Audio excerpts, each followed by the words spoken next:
Welcome to Natural Habitat Adventures Daily Dose of Nature. Today's topic, Winged Wonders Down Under, Birds of Australia, presented by NatHab Expedition Leader Jamie Smith-Morvell. I'm your host, Rob Mess. Thank you for being here with us today. Take it away, Jamie.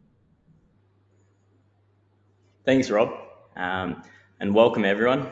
I appreciate you being here to hear about some of our amazing birds that we see on our Australian trips. The ones we're going to talk about today are the ultimate and the southern itinerary.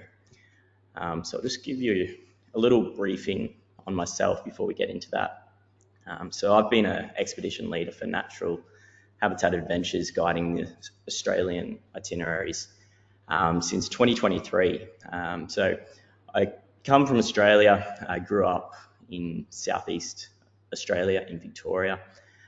That's where I've spent most of my life until I've recently moved to Darwin, which is an awesome place of the country to be in. It's really good for nature, which for me as a birder and keen naturalist and wildlife photography, it's a really good place to be.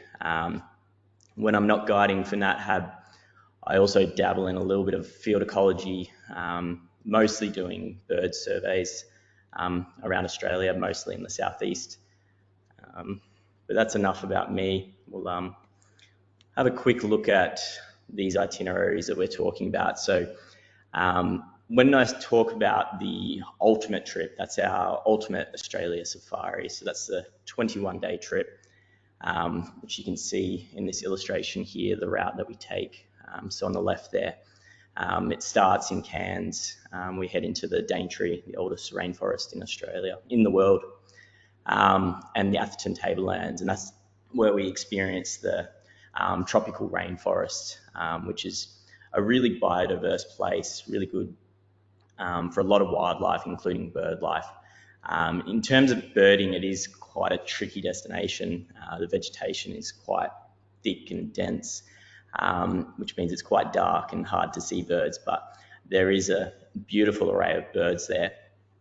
So we spend the first few days on that trip there, and then we head down to the Lady Elliot Island on the Great Barrier Reef, where we see a lot of different seabirds on that Coral Cay Island. I'm not going to talk too much about the birds that we see on that part of the trip yet.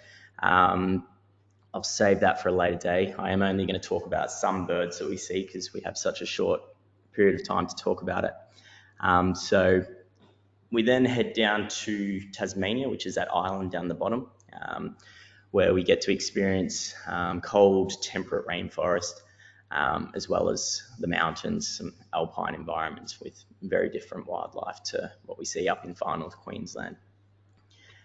Before heading over into the Flinders Ranges, which is that area near the middle of Australia, that's a very dry, arid environment where we experience the Flinders Ranges. It's very different to the rest of our trip. It's kind of our outback type experience before we head down to Kangaroo Island, which is our last destination. That's very different again, with a lot of coastal heath habitats, beaches, and drier woodlands compared to places like Tasmania or the far north Queensland section. So that's the 21-day trip, which I'll refer to as the ultimate trip. The Ultimate Australia Safari is what it's called on our website. And then on the right there is our Southern Australia trip, or the Australia South. So this starts in Kangaroo Island, which is where our ultimate trip finishes. Meeting in Adelaide, heading over to Kangaroo Island for a few days. Pretty much the same as our last leg of the ultimate trip, before heading over to Victoria, which is unique to this trip. That's where we experience the Great Ocean Road. So some more beautiful coastal heath habitat, temperate rainforest, and then heading down into Tasmania, where again it's very similar to the Tasmanian leg on the ultimate trip. A lot of travellers tend to underestimate the size of Australia. And here's a good illustration for you to get an idea of how big it is compared to the USA. So it's roughly the same size. It's slightly smaller if you don't include Alaska. And when I did the very first ultimate trip with Mike Hillman, he calculated the distances that we cover, and he worked out that it's equivalent to starting a trip. This is for the ultimate trip that I'm talking about here. So it's the equivalent of starting a trip in Toronto, heading down to the Outer Banks of North Carolina, then all the way down to Cancun before heading in towards Arkansas and finishing the trip in Houston. So a massive, massive distance that we're covering. And with this huge distance that we're covering, we are in the range of a huge variety of different habitats and subsequently very different bird species. It is a huge area though. There are places in the world that are much smaller, which are with a higher diversity and density of birds. But it's commonly a place where a lot of birders like to come and visit because we have a lot of unique species here, a lot of which are found nowhere else. I think endemism for our birds is about 45%. So huge variety of birds that people don't see elsewhere in the world.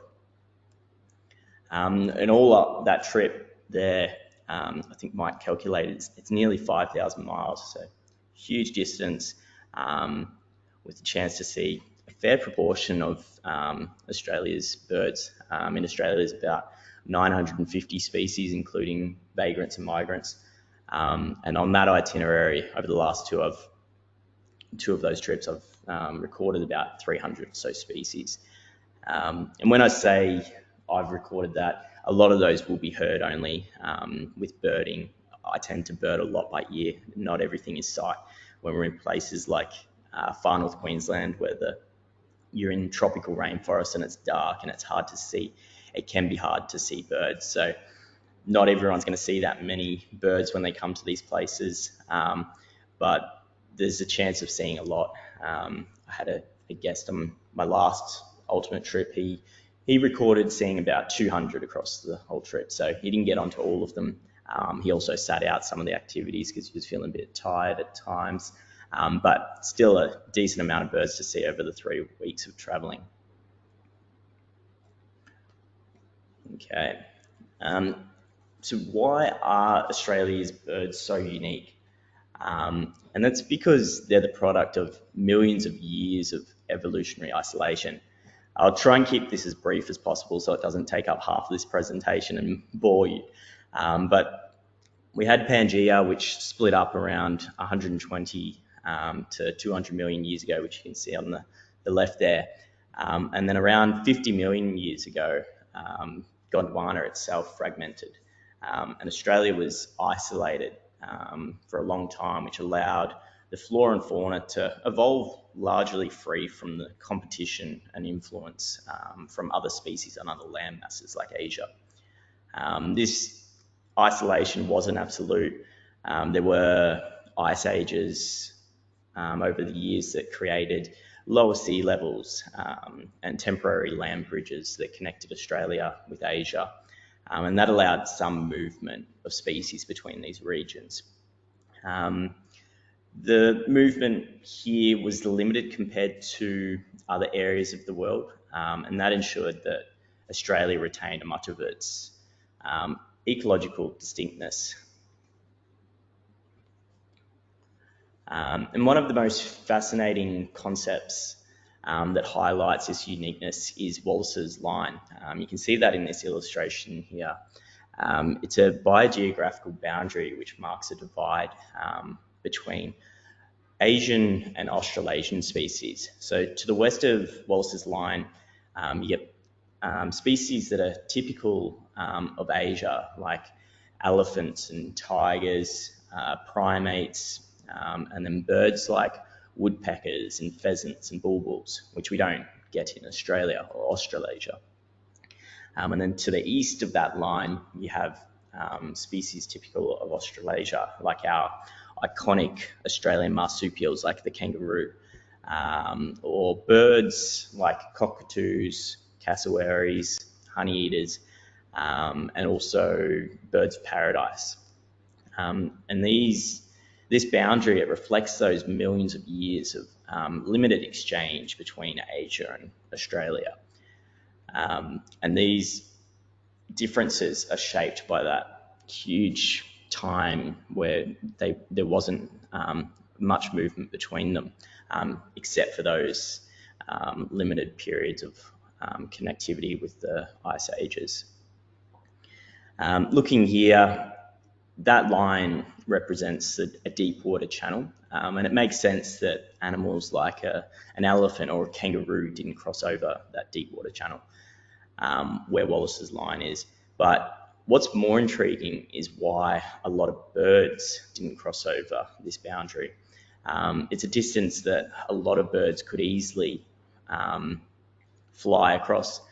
And one of the explanations for why there wasn't a huge exchange here, it lies in the stark differences in the habitat and flora on either side of this line, which is driven by the underlying geological formations here and subsequent very different habitat. So these environmental disparities meant that survival and establishment for a lot of species that have become accustomed to specific types of habitats would be difficult if they were to cross over this channel. So this interplay between the mobility of birds and the ecological compatibility for them, it underscores that profound difference that we see between Australian species and Asian species. So these trips that we're talking about, the ultimate and the Southern Australia trip, we do see a huge diversity of birds, including the biggest birds in Australia and also the smallest.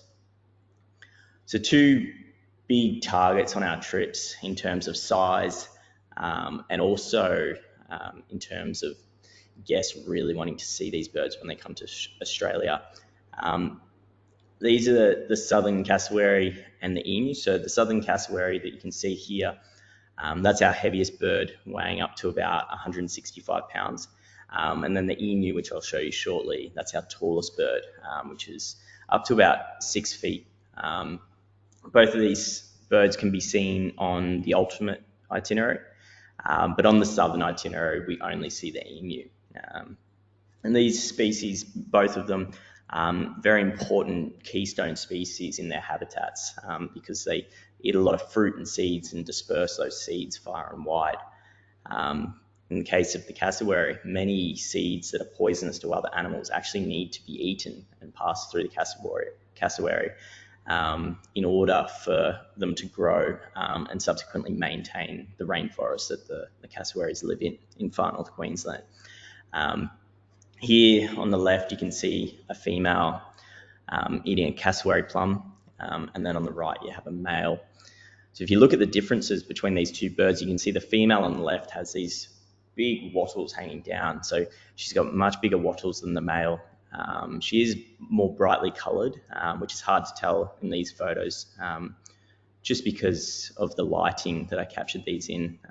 She was in quite harsh sunlight, which made it hard to get a good photo of her, whereas the male on the right there was in nice soft light.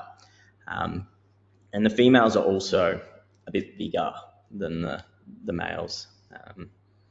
This male here on the right, I saw outside of a Nat Hab trip on the tablelands, which is where we go on that trip.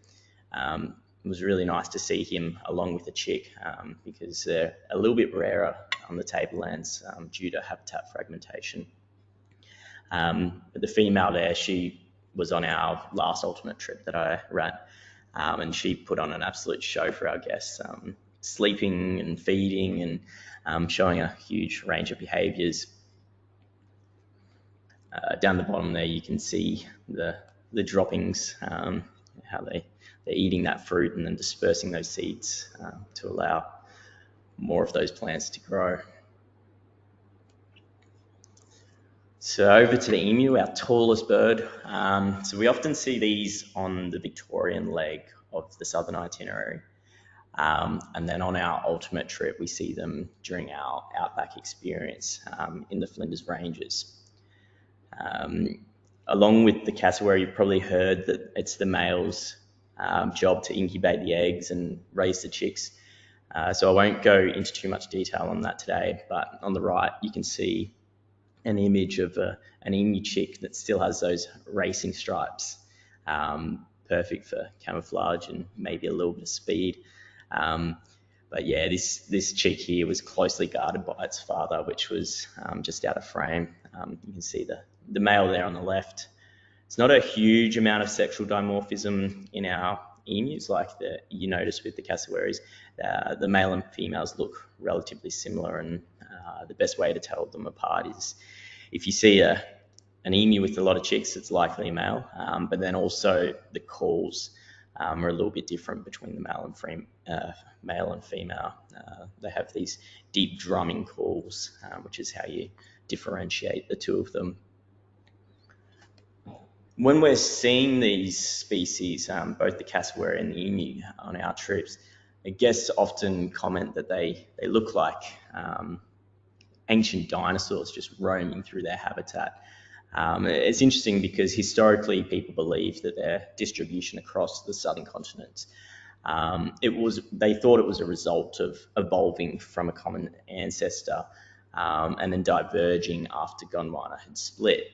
However, newer research doesn't really support this and suggests that they've evolved more recently, and it's likely that a bird a little bit like the tinamou that you find in South America flew to these continents after Gondwana had already split, where these birds then evolved to lose flight. And one of the pieces of evidence that supports this theory is if you look at the kiwi in New Zealand and look at its most closely related bird is the giant elephant bird that's now extinct in Madagascar. So it's more closely related to that bird in Madagascar than it is to the emu that I'm showing you here and the cassowary, which are pretty close in proximity, and even more closely related to the elephant bird than it was with the moa, which it shared ecosystems with in New Zealand. If you look down the bottom there, you can see an emu scat. They don't always look exactly like that. That one's quite conical. They can, depending on what they're eating and how much fluid is in the food, they can look a little bit different, sometimes a little bit more like a cow pat, like a splat. But generally, you'll see a lot of seeds within those droppings. So they're eating a lot of those foods and then dispersing those seeds. But I had a guest on one of the trips, and they saw these scats, and they asked me why it didn't look like a normal bird dropping, why what we were seeing wasn't white. And in flying birds, especially smaller birds, the excretion process combines the urine and feces into a single dropping that allows them to reduce weight and streamline their bodies for flight. However, emus and cassowaries, they don't require this need for weight reduction. So the emus and all ratites, they have a particularly strong sphincter, which results in the separate defecation and voiding of urine. So you have a thick urine that's excreted first, and then a solid matter. And for the emu, this separation allows them to efficiently manage water and nutrient balance, which is really important since we tend to find these birds in quite arid or semi-arid environments where there's not a whole lot of water around. So we're going to go from the biggest birds in Australia over to the smallest birds. So we've got really conspicuous, obvious birds, and then there's these little brown jobs, or LBJs, some people like to call them. We sometimes have guests that really don't like them and like to call them LBFs, but personally I love these birds. We have a huge array of them across Australia, and especially across these trips. And to the untrained eye, they do tend to look similar. but thankfully they have quite distinct calls which make identifying them much easier. If you look at the top in the middle there, we have our weebill, which is said to be Australia's smallest bird. These birds are all very small. If you imagine the weight of a nickel, a lot of them are around that weight, very small birds. But this one, the weebill, can be quite hard to see. They're generally up in the canopy in dry eucalypt woodlands, feeding by gleaning prey off the leaves in the canopy. And if it wasn't for this call that they whistle quite loudly, which is along the lines of I'm a weebill in a high-pitched manner. If it wasn't for that, they'd be really hard to get onto, but that call's so distinct and quite loud, which allows you to get onto them. Similarly, the bird in the bottom left there, that's a gerygony. They have these beautiful melodious calls, which is fitting.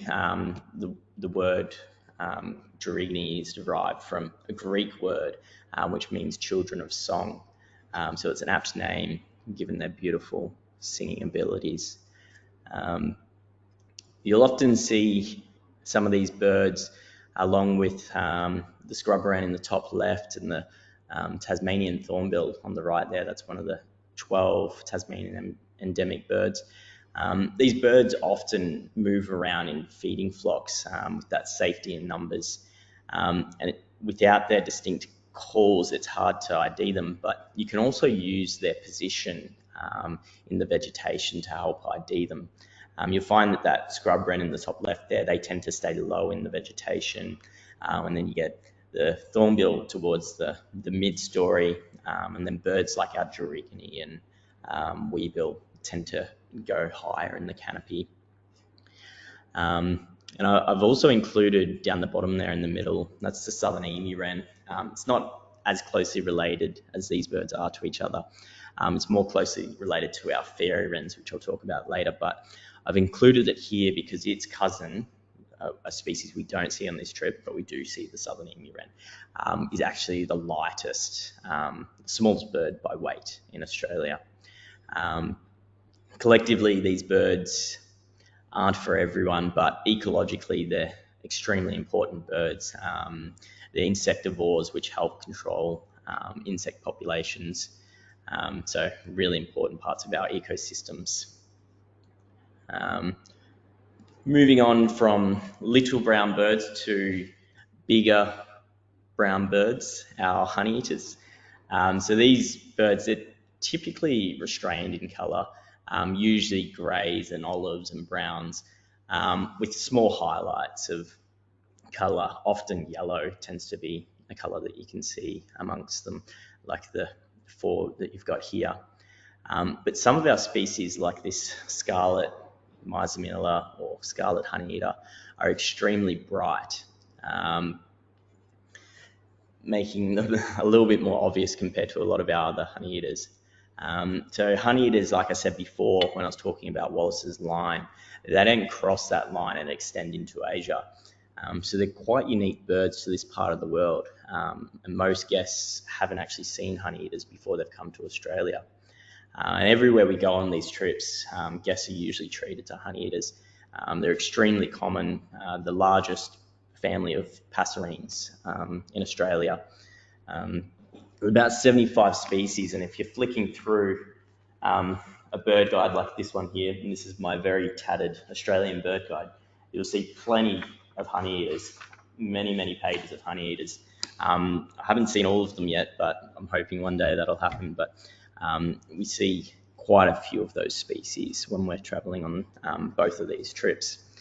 They range all the way from our extremely harsh, arid environments in the centre of Australia, all the way through to alpine, mountainous environments like we experience in Tasmania, and even coastal rainforests and mangroves like in far north Queensland.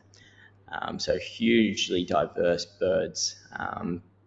Those 75 honeyeaters that I was talking about, that makes up about half of the world's honeyeaters. So Australia is a really good place to see this group of birds. It includes honeyeaters that we've got here, The top left, you've got yellow-throated honeyeater, which we see in Tasmania, one of the endemics. On the right of that scarlet honeyeater, you've got the black-headed honeyeater, another Tasmanian endemic. And then up top right, you've got white-eared honeyeater, which is quite common in Kangaroo Island, and Lewin's honeyeater in the bottom left there, which looks like a few different species that we see up in far north Queensland. And this group also includes some of the Australian chats, which aren't like your chats that you would know from other countries. Also friarbirds, and wattlebirds and miners, which I'll talk about here. So here you can see our noisy miner. So these birds are typical honeyeaters. They tend to monopolise territory over other passerines, and they work collectively to see off predators, like ravens here on the right. Very aggressive towards those birds, even massive birds like our birds of prey. You'll see them chasing off our wedge-tailed eagle, or what we like to call for short a wedgie. And the wedgie has a wingspan of about 8 feet, so they're massive birds that get chased off by these tiny little birds. Like most of our honeyeaters, they're quite vocal, hence the name noisy miner.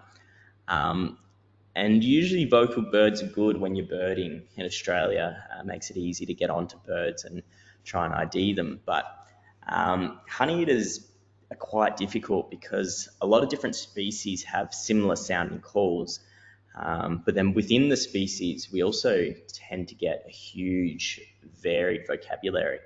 So an individual bird could have a lot of different calls, which means it can take a little while to get to know those specific bird calls. But a bird that has a very distinct call is the yellow wattlebird. That's the one you can see in the middle here. This is our biggest honeyeater in Australia. It's found down in Tasmania. It's one of those Tasmanian endemics found nowhere else. And it has this huge guttural territorial call, which is really obvious when you're in their territory. And drooping down from its face, you can see these big yellow wattles there. That's what the group of birds is named after. And like a lot of honeyeaters, the wattlebirds are highly aggressive in their defense of breeding and feeding territories.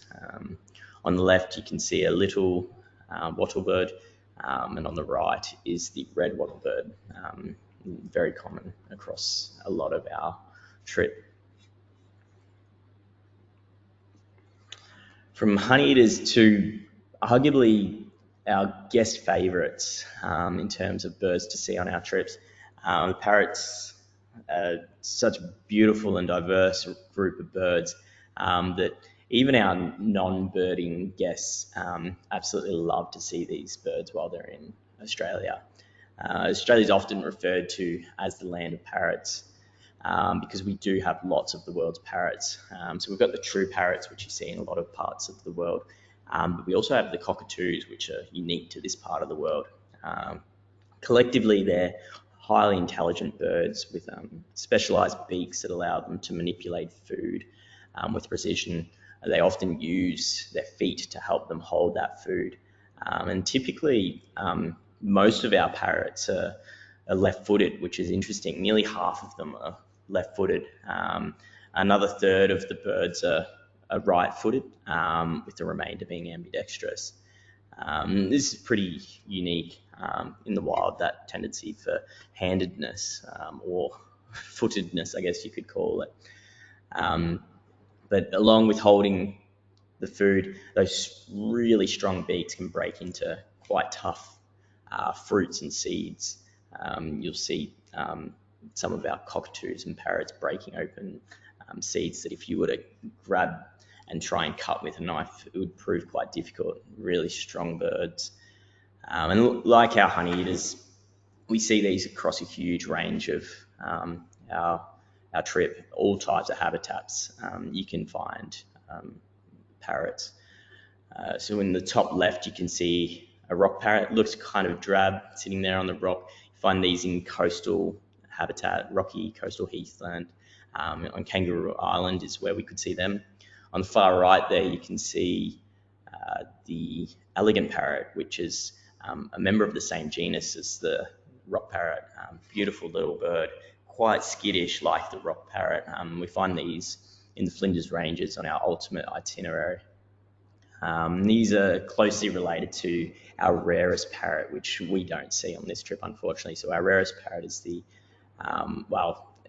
one of the rarest is the orange-bellied parrot, which nearly went extinct.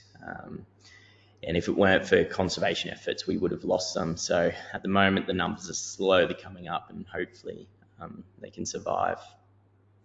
In the bottom left there, you've got the double-eyed fig parrot, which is Australia's smallest bird. Well, not the smallest bird, Australia's smallest parrot, and they're typically the size of a leaf. So when you have them feeding, usually on fruit in a tree, they blend in extremely well with the leaves. And it's usually not until they fly off that you hear them calling and you get to see them as they're disappearing away from you, which is often the way with birding. And then in the middle, we've got Australian ringneck, which is quite a widespread bird. We only see them in our outback experience in the Flinders Ranges on our ultimate trip, though. There's quite a few different subspecies, but we just see one or two of those subspecies while we're there in the Flinders Ranges. Over to probably the lorikeet. It's a parrot that you're most likely going to see on both of these itineraries. So the rainbow lorikeet, the bottom right there, aptly named considering its extremely bright colours. I tend to see them feeding on flowering trees. Basically, everywhere we go, we have the chance of seeing them. Really common birds for us. In Australia, an organisation, BirdLife Australia, they run a yearly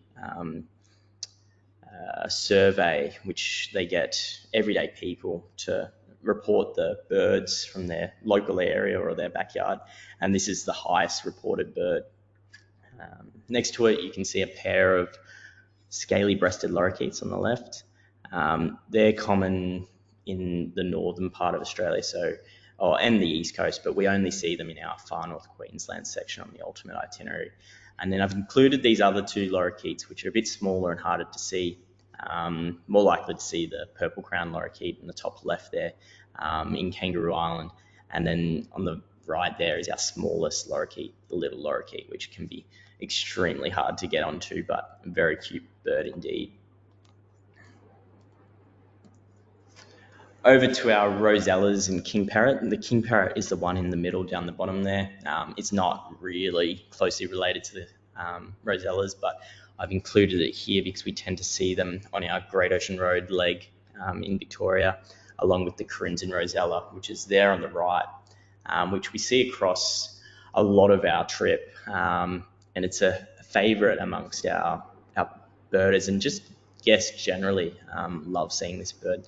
Extremely bright and usually fairly easy to see when we're in the Victorian and South Australian section of both trips. Up in the top left, you've got the Eastern Rosella.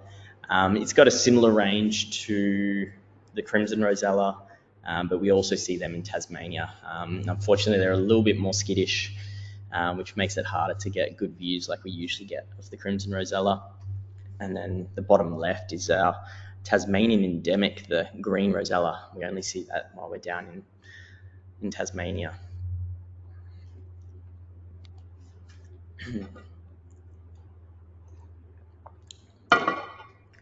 Unique to this part of the world, our cockatoos. Guests absolutely love seeing our cockatoos. We have a huge array of them, and I've got quite a few slides here of our cockatoos.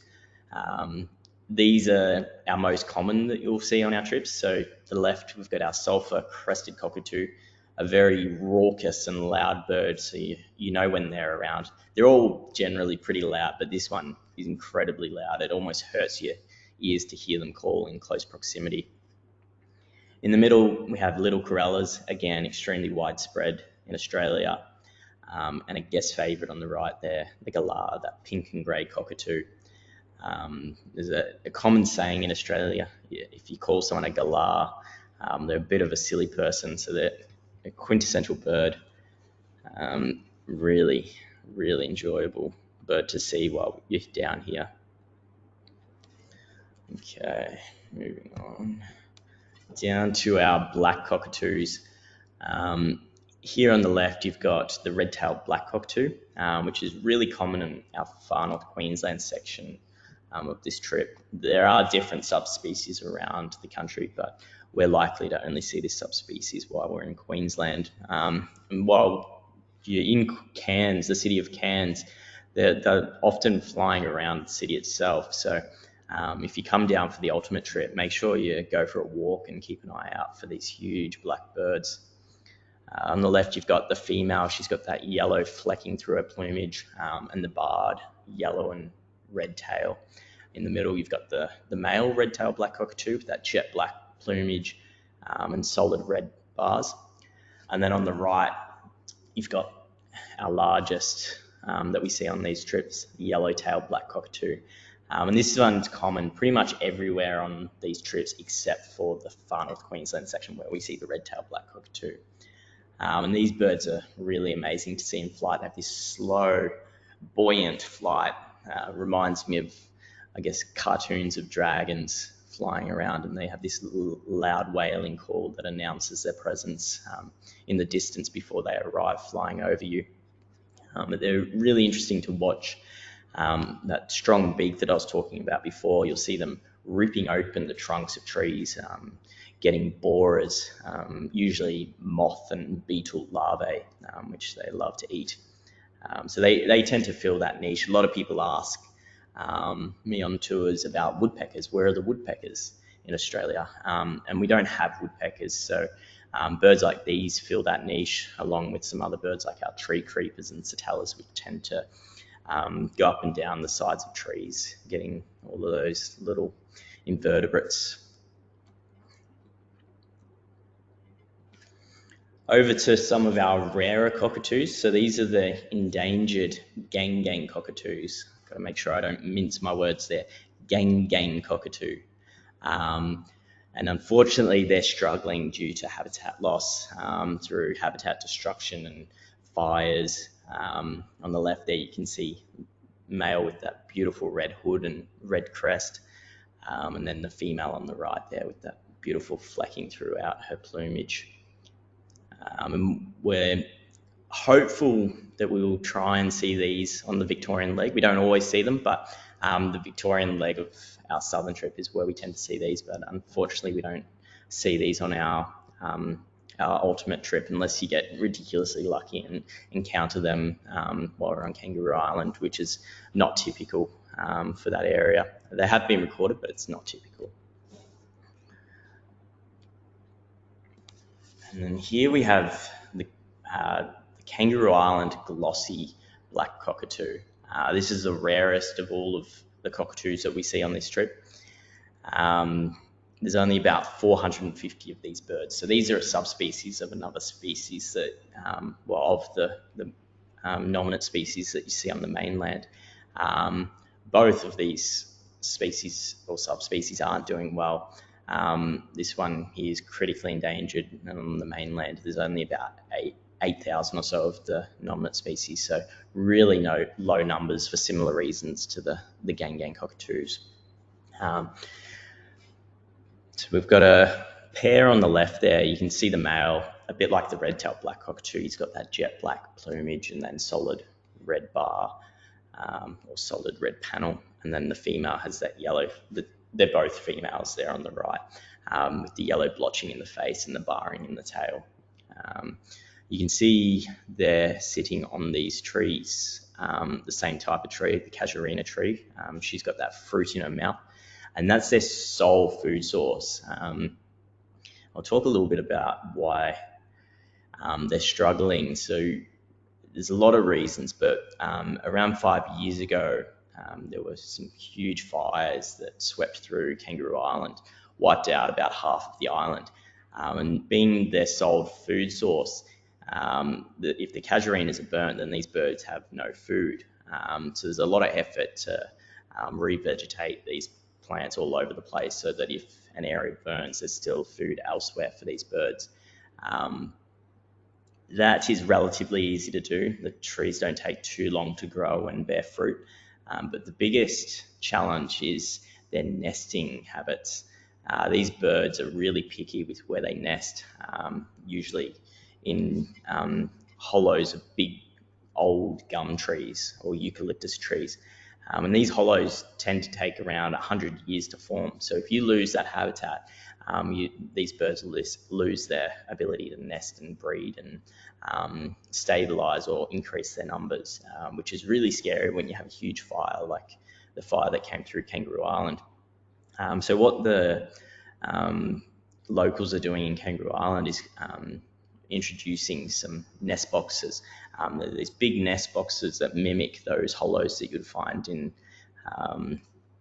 in those old eucalyptus trees that unfortunately there's not enough of.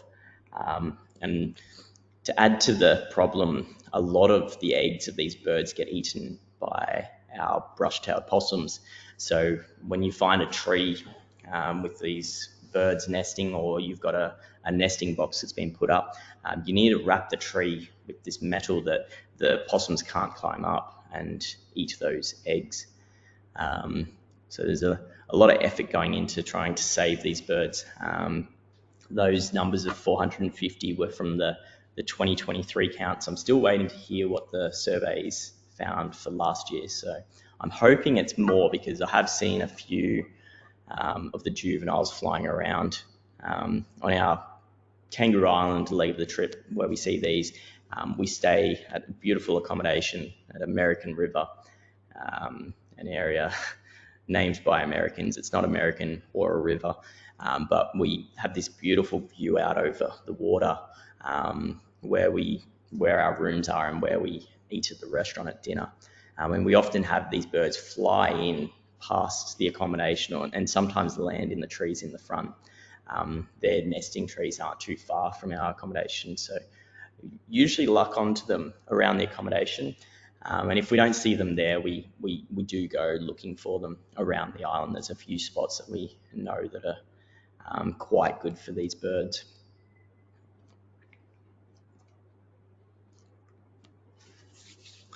Now, over to our kingfishers. We don't have many true kingfishers like in other parts of the world. So we've got a few species like the one that you can see, the second image of the little kingfisher, and the last image on the right there, the azure kingfisher. So these are our true kingfishers that are specialised to catch aquatic prey. They tend to sit on low perches above water and then dive into the water to catch small fish and crustaceans and any little prey they can get. And the remaining of our kingfishers are tree kingfishers rather than our true kingfishers.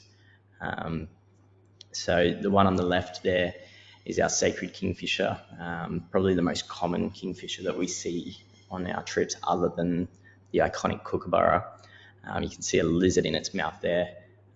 They like the forest kingfisher, which is the second from the right, and the buff-breasted paradise kingfisher in the middle. These are tree kingfishers, which you'll find away from water, catching a wider variety of prey.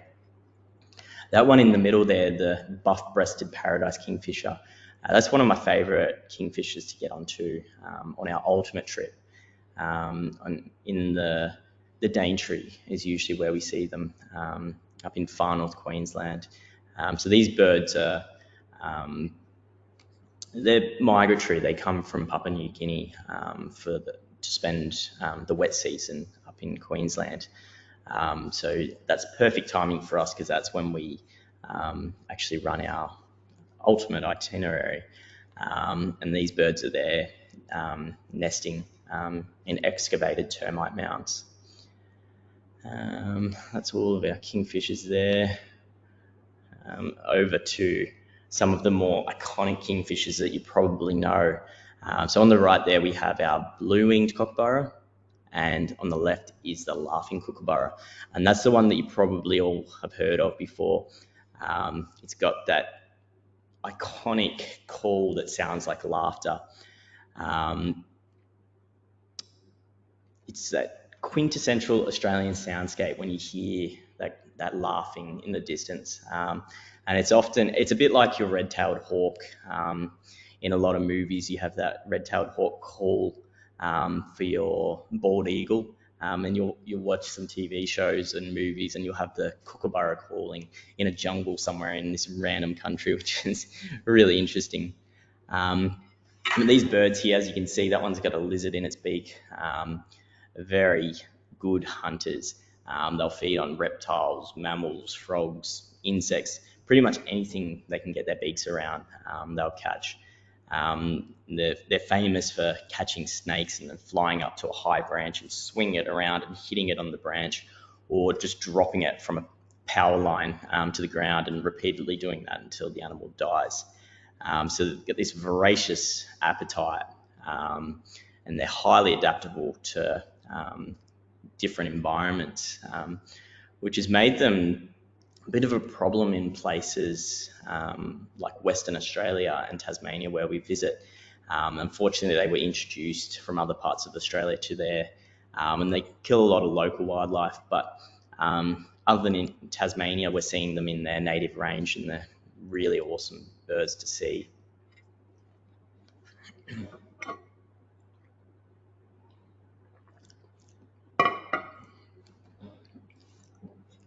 Okay, now I want to talk about some birds that I think are completely underrated, and that's our pigeons. I feel like I've probably lost some of you here. People mostly associate pigeons with being boring, plain species. But in Australia, our pigeons and doves are incredibly diverse and beautiful. And we're really lucky to have these beautifully coloured birds. What I love about our pigeons is the females and the males are generally equally beautiful. So there's no boring females here in Australia, which is lovely. So Australia has around 30 species of pigeons and doves, and Australasia itself is kind of the epicenter of global pigeon diversity. On the left, the bottom left there, you can see the common bronzewing, which is a really widespread pigeon, which is found in most habitats across Australia. So we see them pretty much everywhere except the really arid interior and really dense rainforest. Just above it there is a crested pigeon, which is another very widespread pigeon that we see a lot of around a lot of our trip. Recently, they've undergone a huge range expansion, highly adaptable to human-altered environments, so they're thriving. But they're famous for that upright crest, which gives them often the name punk pigeon. And then down the bottom in the middle there, we've got our probably my favourite pigeons to see on these trips. We see these up in far north Queensland. These are our fruit doves. So on the left, you've got the rose-crowned fruit dove, which is a small, not very confiding bird. They tend to be hidden up in the canopy, along like the pair of birds next to it, the wampu fruit dove. And that name's an onomatopoeic name, comes from their call that they make. They do this loud booming wampu. If it wasn't for that, they'd be really hard to find in their dense rainforest habitat. But that call allows you to work out where they are, and if you're lucky, you can find a gap in the canopy where they're usually perching or feeding on fruit in the trees. These birds are frugivores, just like our other two pigeons on the right there. We've got the emerald dove on the bottom right, and our Teresian imperial pigeon up in the top right. So these are, again, birds that we can see up in far north Queensland on our ultimate itinerary. Extremely common, that black and white pigeon there, the Teresian imperial pigeon. So if you're spending some time in Cairns, you'll see a heap of them flying around. And early biologists described seeing 100,000 of these birds flying over at night. They fly from the mainland coastal areas over to islands where they roost. And this biologist wrote about Aboriginal people travelling out by canoe to these islands to hunt the birds to eat. But their cultural restrictions dictated that only the elders could eat these birds. They believed that if the younger people in the group were to eat these birds, and these birds would they'd just disappear. They'd either stop roosting there or they'd just die out. This reflects that intimate relationship that a lot of our Aboriginal people had with the environment that they lived in, and how they lived in a sustainable manner and hunted in a way that meant there was always a balance that was there that we're still trying to learn from today, and hopefully we can learn from our First Nation people.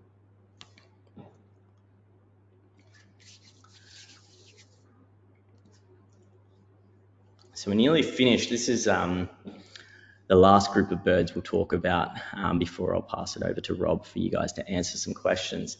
And these are the fairy wrens, which are probably, it's hard to say, along with our parrots, are the most charming and recognisable birds that guests love to see when they're in Australia.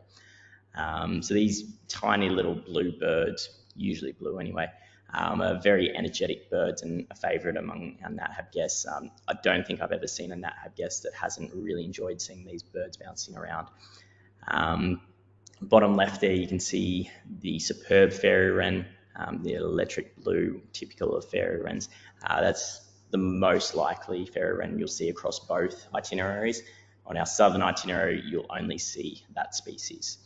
And then on our ultimate trip, we have the chance to see some of the other species here because we go into the dry inland regions like the Flinders Ranges, where we can see the purple-backed fairy wren, which is up in the top left there. They inhabit dry woodland type habitat. And then in the similar range is the white-winged fairy wren down in the bottom right, except they inhabit different habitat, generally open plains with saltbush. Very shy birds, but if they pop up and call, they're pretty obvious because there's not much vegetation around except for that low-lying vegetation. And then in our tropical north in Queensland on our ultimate trip, in the middle there, down the bottom, you've got our lovely fairy wrens, which are awesome birds. One of my favourites because the female there on the left is brightly coloured, which is unique for our female fairy wrens. Probably my favourite is the female lovely fairy wren. I think she's more beautiful than the male. So if we're really lucky, we could see them up in the rainforests in northern Queensland. And then a similar range is our red-backed fairy wren in the top right. And this one's unique for our fairy wrens because most of our fairy wrens are actually blue or variations of blue and other colours. This is the only one that breaks that trend, and it's black with red. And next to it is the red-backed fairy wren female on the right, top right.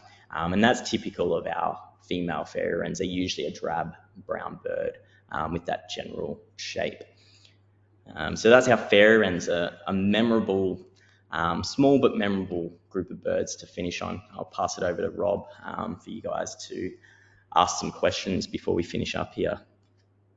All right, thank you so much, Jamie. Now, before we start in with the question and answer session, I would like to remind everyone that you can submit your questions via the question field in your control panel. Okay, let's dive into some of these questions there. When we're on the trip, you mentioned that we're going to be in different rainforest climates. Can you recommend how we should dress? Are we going to be in different environments? Any hints? Yeah, so speaking of rainforest environments, we have very different rainforest environments when you go from the far north Queensland section on the ultimate itinerary down to our temperate rainforests in Tasmania and Victoria on both the ultimate and the southern trip. So in terms of the weather in far north Queensland in that tropical rainforest, it tends to be hot and humid. So some people would like to wear shorts and a t-shirt, but it's recommended that you'd wear just some long pants and a long sleeve shirt that is nice and breathable, but will keep you covered. In those environments, you tend to get a lot of mosquitoes, which you want to cover up to avoid bites from them. And then down in our temperate rainforests in Victoria and Tasmania, they can be a lot colder, especially in Tasmania. So often you'll want to wear similar clothing to up north with some layers that you can either put on or take off and put in your backpack when it's a bit warmer. But you need to be prepared for cooler weather in those rainforests down south. I think that'll cover the basics of it. Generally, across all of our trip, there's a lot of things that you need, like hat and sunscreen, and plenty of water to keep you safe with our high UV and high temperatures. Great, thank you for that. So, how long is the ultimate trip? Yeah, so the ultimate trip is the 21-day trip that covers Queensland, Tasmania, and South Australia, and compared to our 2-week trip, which is the southern trip, which doesn't encompass that arid environment in South Australia or that far North Queensland and Great Barrier Reef experience. And how many travelers can I expect to be traveling with? Usually the groups are up to 12. So if it's just you on your own, it'd be up to 11 other travellers, which gives us a good flexibility with vehicles. These trips allow us to have usually 2 small vans. That mean there's roughly 6 in each van, and you've got a bit of space for your bag and a view out the window to look at the beautiful landscapes and some of the wildlife that we see while we're on the road. So, can I bird all year round, or are there some times that are better than others? Yeah, that's a good question. It is very different depending on the time of the year. I spoke about that paradise kingfisher, for example. That's a bird you'll only see in the wet season. Our end of the year, early in the year, you'll see those sorts of birds. And at that time, we do get a lot of migratory birds from other parts of the world, which I haven't talked about in this webinar, but I'm going to save that for another presentation in the future. So there's birds like that you'll only see in the summer. But then at that time of the year, certain areas are extremely hot. Which means it can be quite difficult to see certain birds that in the middle of the year where it's a little bit cooler, especially in like our arid environments, where it is actually better for birding. So depending on where you come, when you come, you'll see very different birds. Well, not very different birds, but it'll increase or decrease the chance of seeing certain species. So, how do the sizes range on the cockatoos? Can they get very big? Yeah, so they get massive. Um, so probably about 3 feet would be our biggest cockatoo, and our smallest cockatoo is a cockatiel, which would be about 1 foot. Quite a small bird. We don't usually see the cockatiel on our trips. That's the smallest cockatoo. So huge range in size of birds. And when you see our black cockatoos, which are our biggest cockatoos, along with the palm cockatoo, which we don't see on this trip, they're very big birds and extremely obvious when you see them. So, does Australia have any owls? Yeah, and that's a group of birds I was going to talk about and then realised I wouldn't have time. So that'll be in a future presentation, but we have plenty of owl species. On these trips, some of the owls we could see, the most likely that we would see is the boobook owl. They're quite widespread. So in Tasmania, we get the Tasmanian boobook, which we sometimes see on our night walks. In Kangaroo Island and Victoria, we could see the southern boobook. Again, we could see that up in Queensland, but not always. So that's our most common species, but there's a few other species of owls and birds of prey that we do see on these trips. So, how are the birds doing? Are they recovering from the fires? Yeah, It depends on the species. Some birds are quite adaptable, and they can survive in changed environments, and they're doing well. And some birds will actually be higher in numbers. But a lot of our species that fill a really small niche, they might struggle for a long time after an area is burnt, and they might be constricted to much smaller patches and really be struggling. Since those fires that occurred a lot across a lot of Australia, there have been a lot of conservation statuses of birds that have adjusted and increased in severity, e.g. from threatened to endangered, like the gang cockatoos, which I talked about before. Gotcha. Thank you. So when you're talking about a footedness or does that refer to how they hold their food or feed themselves or hold on to branches, things like that? Yeah, a bit of both. So, what a lot of those birds tend to do is use their foot to pick up the food. So, it could be to grab a branch and move something closer to their mouth, or it could be to literally pick something up, hold it, and eat it. So, often it is related to their food that they're eating.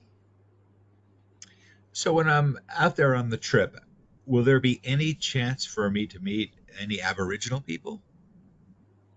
Yeah, so we have a few Aboriginal experiences on our trip.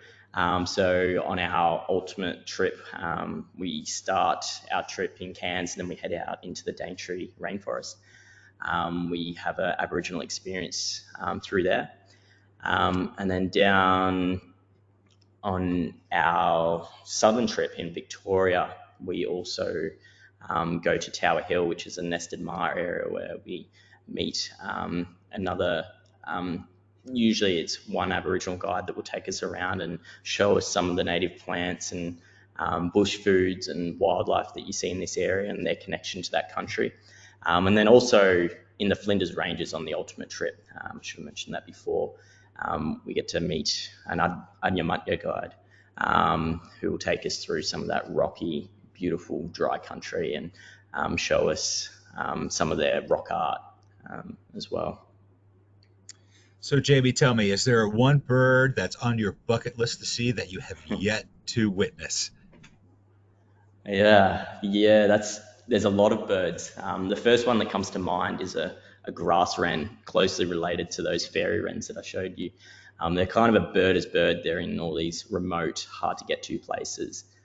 There's a bird that's in the Kimberley, which is not far from where we'll be experiencing our new northern trip, called the black grass wren, and it specialises to this tiny little patch of escarpment. So that's probably the bird I really want to see, the black grass wren.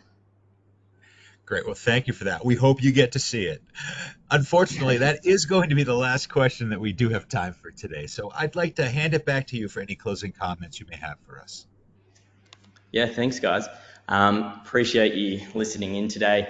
Like I said at the start, there's too many birds to cover, like our owls and our shorebirds, our migratory birds.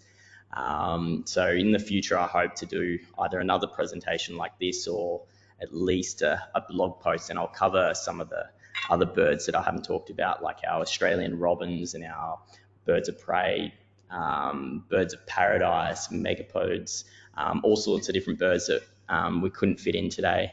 I hope to present that to you, but then I also hope that I get to see some of you down in Australia on a tour, birding with me, seeing some of these awesome birds that we've just talked about in the flesh. So yeah, until then, take care. Jamie, thank you so much for taking the time to present for us today. And I'd also like to thank everyone who tuned in today. If you are interested in information on how you can travel to Australia with NatHab, please give us a call at the number on your screen, or you could send us an email at info@nathab.com. Our adventure specialists are happy to help you out. And if you're part of a photo club and would like NatHab to speak to your members about nature and travel photography, email us at webinars@nathab.com. Join us tomorrow for our next Daily Dose of Nature. You can check out this week's lineup, including registration links, on our website at nathab.com/webinars. We did record today's presentation, and we will have the replay available on our website soon. With that, I will conclude the webinar. Goodbye, everybody. We'll see you next time.